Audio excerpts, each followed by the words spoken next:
Two giants, Alex Hormozy and Stephen Bartlett, all were stars on YouTube as well as media presence and everywhere in business. But where was their breakout moment? Like, what made them so famous? You've heard it takes a decade to be an overnight success, but that's exactly what happened in the case of Stephen and Alex. My name is Stephen Pope, and I'm the founder of My Amazon Guide. And in this video, I'm going to be looking at some of the channel success behind Alex and Stephen to try and find out where it's all started. Let's dive in. So one of the first things I did is I went to both Alex's channel as well as Stephen's, and I sorted by oldest. And the first thing that I noticed is that the oldest video on Stephen's channel was 5 years ago in 2021. But Stephen Bartlett started producing his show in 2017, which leads me to believe that he either started a new channel or deleted his old content. But he is public about restarting his show, and he says that his key to success was when he hired a producer and started a studio. But I find it hard to believe because you can put an idiot in a studio and it's not going to succeed like Stephen did. So I was curious to see if I could find some of his older content to see if there was some secret sauce that he was onto early on. I looked at Alex Hormozy's channel as well, but in the case of Alex, he has kept his main channel. He has started a highlights channel about 4 months ago in addition, which is kind of some replays, if you will. But his oldest video has this shitty YouTube thumbnail where you can't even see everything. It's cropped, right? And he made it in paint, it looks like. 19 days, $500 each in the hood. Sell anywhere, sell to any customer in 2018. Posted 7 years ago. And there's not another video on this channel for 2 years, right? So he didn't really have a strategy back then, no content production. And then he starts to get off to the races and he meets Arnold Schwarzenegger, but the view counts on these 55,000, 33,000, 13,000, and then a couple of 160K, 140K, but 14,000, 24,000. Like these are very low counts. And if Alex was never famous, these older videos probably would have been tapped out at more like 1 or 2,000. They probably only have these high view counts because he became famous. The other thing I would note about Alex is that his persona, his physical appearance shifts over time, and he goes from, buff butt to insanely attractive. If we look at some of his newer thumbnails, and maybe he's not your cup of tea, maybe you don't think he's attractive, but alpha male, if you will, very different, refined at the very least, right? Like his beard is very full, his testosterone is higher, whether he takes TRT or not. The dude obviously takes supplements. You don't get that ripped without supplements. It's just not natural.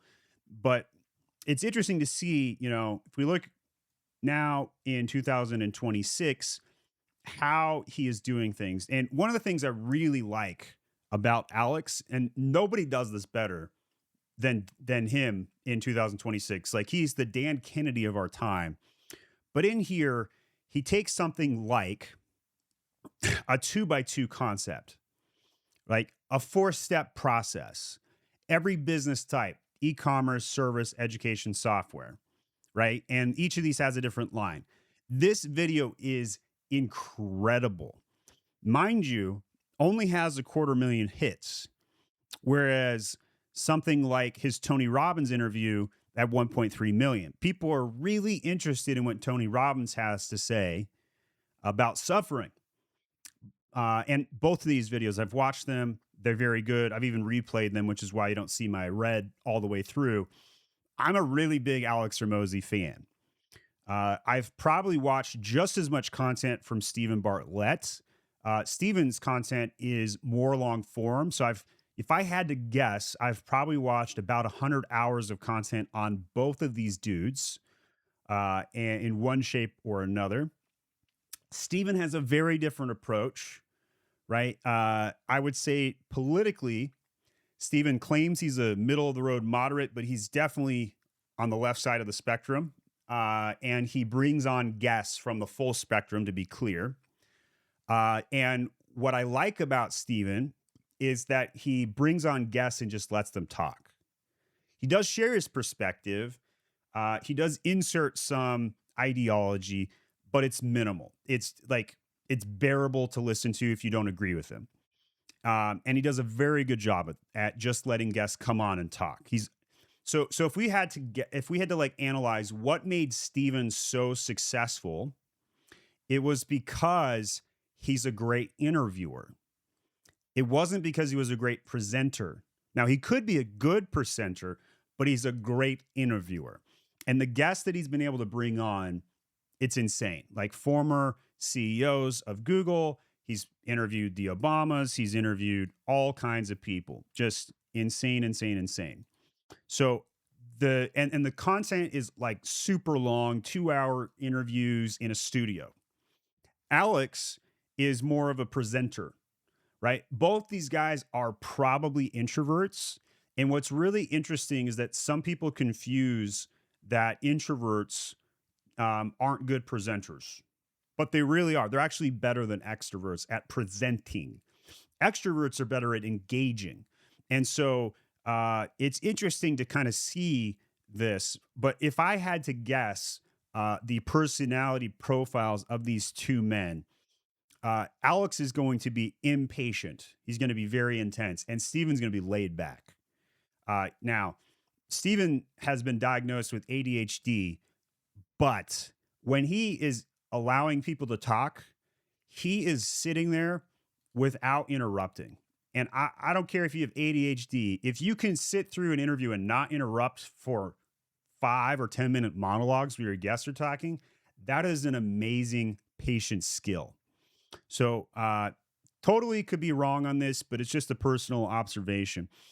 I also note that Alex is straight up talking about business. He's all in about business and about going all in, bucking trends, being a man, right?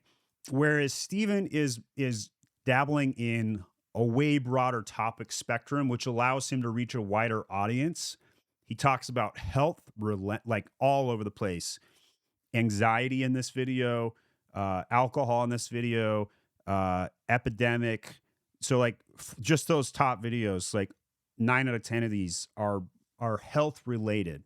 And to be honest, I'm interested in that because I think a lot of people, especially in America, have felt left behind by the healthcare industry.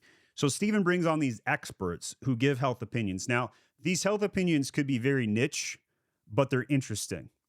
And obviously sugar is a bad drug, worse than cocaine. Like people are starting to figure that out. But there's a heart doctor here, fastest way to burn visceral fat. I mean, like tons and tons of health topics, keto, shocking effect. Like almost all of his content is health focused at this point. Link between fasting and cancer. Fasting kills cancer, by the way. That's the TLDR. Okay, so interesting.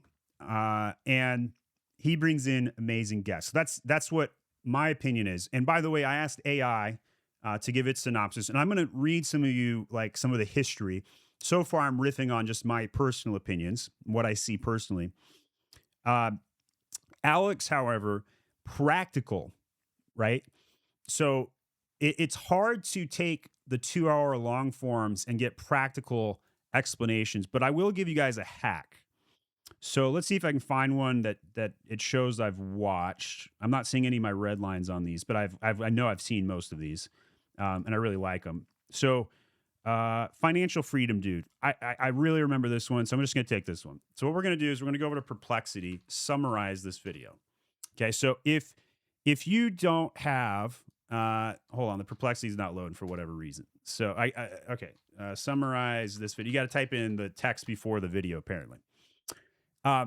What I have found very helpful in determining whether I'm going to want to watch some content that is long form is to take it into AI, such as Perplexity, and have it summarize the video for me. And it's very interesting that you get a lot of good information from doing this. Practical playbook for low risk entrepreneurship, simple investing to reach financial freedom. So, really easy to understand summary. Core mental models. So, cloning, heads I win, tails I don't lose much.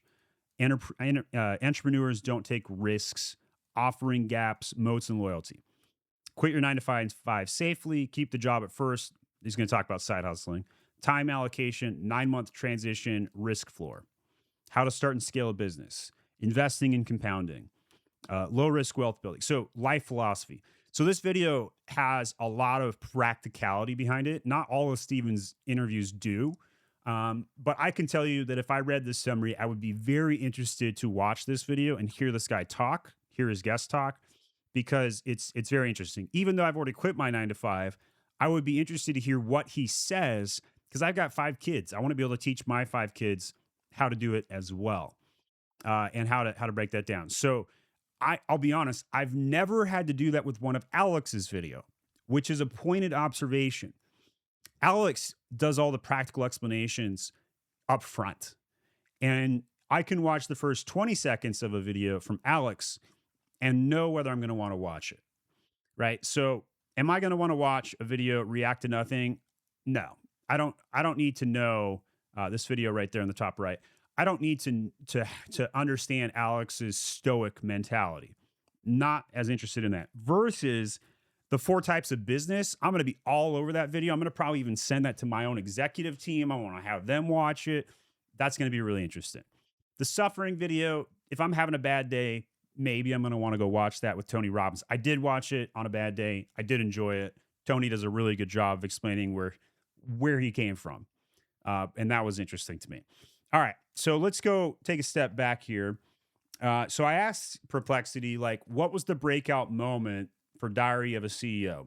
Long form interview podcast, starts in 2017, now among the most listened to podcasts in the world. He's got a social media agency, investment company, yada, yada, primarily in-depth interviews. We've explained all that. Cool. When did it start? First episode, September 2017. Now, again, we look back at his channel and we click on oldest. We didn't see anything older than 5 years ago. So he did a full-on reinvent, which leads me to believe that Steven Bartlett is going to be a highly detailed individual who probably has some sort of fear chromosome about his history. And I don't know if he started a second channel or if he deleted the content, but it wouldn't surprise me if he deleted it. I don't think I would be able to do that myself. Even if I had really, really bad content, I would keep it, because I think that genesis is super important. So he busted out 5 episodes by himself. And this is part of the story that I think is interesting, because he didn't know what he was doing. It was a side hustle project, yada, yada. And then 6th episode, he brings on a guest, Mark Stringer, CEO of an agency. Never heard of him. Don't care. But that interview probably changed Steven's life, because then he goes on to, how it got big. Here's where there's this missing storyline from the 2017 to the 2021 relaunch, right? Like where, he goes from, okay, I got 5 episodes and started interviewing guests, side hustle, to now he's got a studio and he's bringing in guests like Mr. Beast, Trevor Noah, various self-help experts, the Obamas, yada, etc. Right? Like, I'm having a hard time piecing together how he got to where he did, and I'm trying to go back in time and figure it out. So I've struggled. So I asked AI, how did he get so big? What was the breakthrough moment? And he didn't blow up from a single viral clip so much as the slow grind from 2017 to a big inflection point around 2020. And they shifted to high-end video and treated it like a full media company. And so every overnight success takes a decade. And in the case of Steven, it was 5 years, but still interesting to see that. I had a similar inflection point in 2020 for me. I've been grinding daily videos almost from 2018 to 2020. Epidemic hits. All of a sudden, everybody wants to sell on Amazon. Big explosion moment. Everybody's watching my content. My content went haywire after that. All right, so early grind, 2017 to 19. Home office, cheap mic, 45 listeners per episode, editing himself in GarageBand. For a few years, essentially a side project, mostly audio, low production, gradual organic growth. As his social chain profile grew, he pulled in founder and CEO guests. Breakthrough shift, video, 2020. Bartlett has explicitly said the true breakthrough moment came in 2020 when he partnered with producer Jack Sylvester, relaunched the show into a dedicated studio with a full video format for YouTube. But I challenge this notion because, cool, you got a studio, but that's not what made Steven great. I haven't figured it out yet. I don't understand. Like, okay, yes, he was grinding, but where was the catalyst? It wasn't the studio was not the catalyst. But it does say it gave him a cinematic look, strong set design, highly optimized video clips, improved his discoverability compared with audio only. Okay, sure. If you go from audio to video, I get it. Maybe that's why there's no YouTube stuff. Maybe because he was audio only before, and because I wasn't following them, I don't know. Maybe that's what I missed on this. And if we play his first video, maybe it's episode 53. I tested positive for the coronavirus, and that is why you didn't hear from me last week. Podcast every. But like he's starting out with an update video on the channel, so I don't know. It doesn't make sense to me. I haven't pieced it together quite yet. Still looking into it. Okay, 1% rule, slow grind, frequent. Okay, I get it. Obsessing over tiny improvements. Sure, we all do that. Maybe he's better at it than us, but data-driven packaging, A/B testing everything. Okay, sure. I did a video about A/B testing, guest strategy, booking a huge mix of names. But what I can't figure out is how he started booking these big names. So there's a pop moment in 2023 where he gets the ex-Google exec Mo Godot, and pivotal moment that significantly accelerated global awareness and subscription. But like, who was Bartlett's first top 20 guests, and how did he book them? That's what I want to know. Because when I look at myself, or if you're watching this video, you're also trying to figure out how to become some big podcaster guy. But first interview guest was just a no-namer, right? He gets Jim Shark founder, headline guest, and Spotify playlist description. Early guests are mostly UK founders. Okay, so he was a micro guy over in the UK. But how did he book the early guests? Existing network, social chain. So he used his business to leverage it. Warm ass, not cold. Okay, sure. They already knew each other. Home-based recording, at or near home, which made in-person scheduling easier. Just come over, we'll shoot it, lowering the friction. So do you need a studio to become Steven Bartlett? Yes, but not until way later, right? So he clearly was doing bigger interviews before he was hyped up. And this is where there's not a lot of information available to crack this question. So it remains an unanswered question. And if you know the answer, I would be very curious. Please leave it in the comments for me. Going back to Alex Hormozi, though, what's interesting is that his breakout moment was completely different. AI says he did 50 shorts a week and 2 long-form videos. How many of you guys are willing to do 50 shorts a week? Crickets, man. That's a very different, like he went the Gary Vee strategy with volume, right? Brand first content, made himself the brand rather than a niche topic. So the channel is about Alex. He offers wealth, relationships, gym, etc. So people follow him for his perspective, not a single subject. I would agree with that. I want to know his perspective on things. Long form authority pieces. He leaned big into big promises. Long form teaching videos. How to grow any business from broke to 100 million. Most valuable X minutes for your business, which act as evergreen authority drivers and get broken into shorts and clips. So that's kind of interesting. Slow start then spike. Creator breakdowns show that for a while he was only adding a few hundred subs per month. How many of you guys are there right now? Yeah. Then after he upped his volume and packaging, titles and thumbnails, You'll hear this every single time. It's always about thumbnails, guys. And he jumped to thousands and then tens of thousands of new subscribers monthly. So he had a 4-year ramp. One detailed write-up pegs his trajectory as 0 to 2 million subscribers in about 4 years, with the sharpest slope after he systemized production and shorts, not from an early one-off viral. So what was the breakout in practice? If you had to label a breakout phase instead of one video, it would be when he started mass posting shorts, consistent long form around his 100 million story and acquisition.com flywheel. So Alex, he made $3 million from licensing his gym methodology, but he had to go in person. And so he has a mentor that tells him, instead of going in person, do it remotely. Then he went from 3 million in profit to like 9 million in profit the next 6 months. He takes that money, he buys acquisition.com. I'd be curious how much he paid for that. $350,000 plus fees is what this says about Alex purchasing it. So he described it as a $400,000 domain, likely rounding it up to include the commissions for simplicity. And a school case study post summarizing his domain buying story often references at being acquired between that $350,000 and $400,000 mark. Okay, so Alex made money. Then he told his story about how he made money and did a lot of content and then became YouTube famous. Very different, but still similar from Steven Bartlett, because Steven made money from his business, leveraged his network business, and then started making long form interview content. So 2 different styles, but both have one thing in common: business first, then content.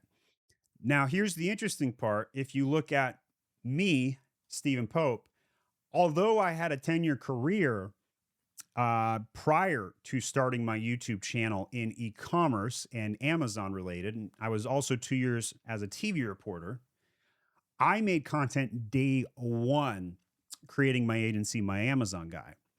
And so some of you are going to wonder, do you have to be successful in business first before you make content to get famous? And these 2 guys would lead you to believe the answer to that is yes. However, I am of the opinion that you should make content day one. Will it be slow? When people are landing on your page, you better believe it's going to be slow. But if we look at my channel and go to my videos and sort it by oldest, right? Here I am, a bald, fat, balding CEO 7 years ago, and I have a video that does 200,000 hits, and it's one of my most famous. And my second video only has 500 hits, right? And I start doing interviews, and I'm trying to figure out how to get people, I don't even do thumbnails very often. I mean, I backfilled some of these thumbnails, right? And some of these pieces of video are terrible and should be removed, but I don't think I will remove them, right? Because it doesn't matter, right? Like this is my history. It's kind of fun to go back in time and go through my channel, right? These videos that you see on screen here 7 years ago made me $1 million in my first 12 months.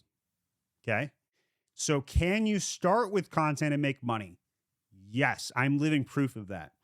But I also knew what I was talking about from day one. So you can't just get on your channel and talk about nothing. It won't work, right? You have no authority. Nobody has a reason to want to listen to you, right? With both Alex and Steven, they had successful businesses and reasons to listen to them. Now, with my videos, I did have success growing businesses, but in my case, I would take questions, I would answer tutorials, I would give technical advice, right? Most of the videos that you get from Alex are high level, platitude, extrapolations, or his own personal experience shares.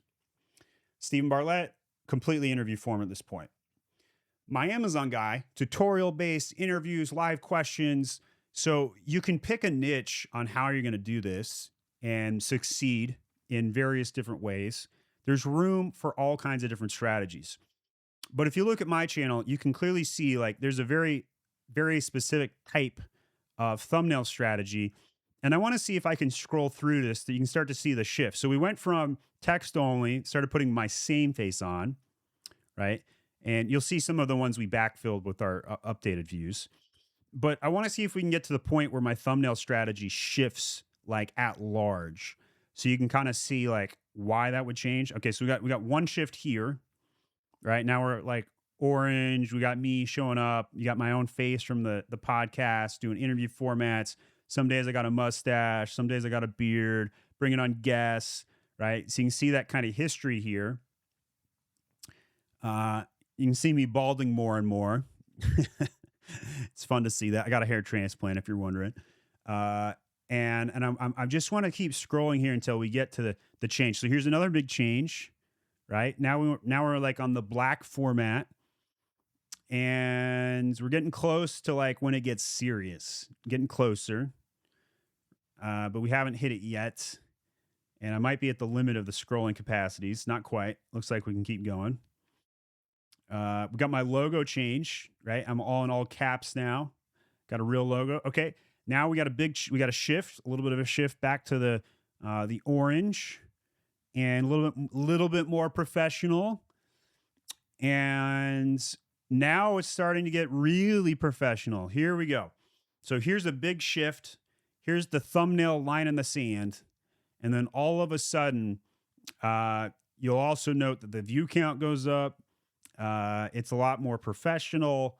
And this is when I hired customthumbnails.com for a hot minute. And I didn't do it on every video because it was expensive. And some of these thumbnails I made myself. But then I decide I'm going to bring a graphic designer in-house, and it starts to get more serious. And we start thumbnailing almost everything at that stage. So I know my internal team made this one, so we got kind of like a Sting focus there. But here you can see like over time, thumbnails really change, and they have a big impact on the channel. And I cannot overstate that. Now I have 2,600 videos on my channel, give or take. And when you first start your channel, you're going to be getting 1 to 10 views. It is very difficult to get a YouTube channel off the ground, but over time, it has a very compounding effect and pays dividends. So it has to start out with labor of love, and then over time, it develops into something way stronger. So that's my video trying to ascertain what made Alex Hormozi successful. He had a very strong brand, very strong opinion. He's known as the gym guy. He bought acquisition.com. He's buff, right? Like, I will never have the muscles that Alex Hormozi has. Like, I look closer to Stephen Bartlett. Stephen, on the other hand, does not have that kind of staying power. I don't know anything about his own agency. I don't know if you know anything about his own agency. But what he has is the talent to ask really good questions. And as a TV reporter, I respect the hell out of that. So that's my video today. If you have a video that you want me to shoot, you want my opinion on something, leave it in the comments, because I am very eager to start shooting content that you guys care about.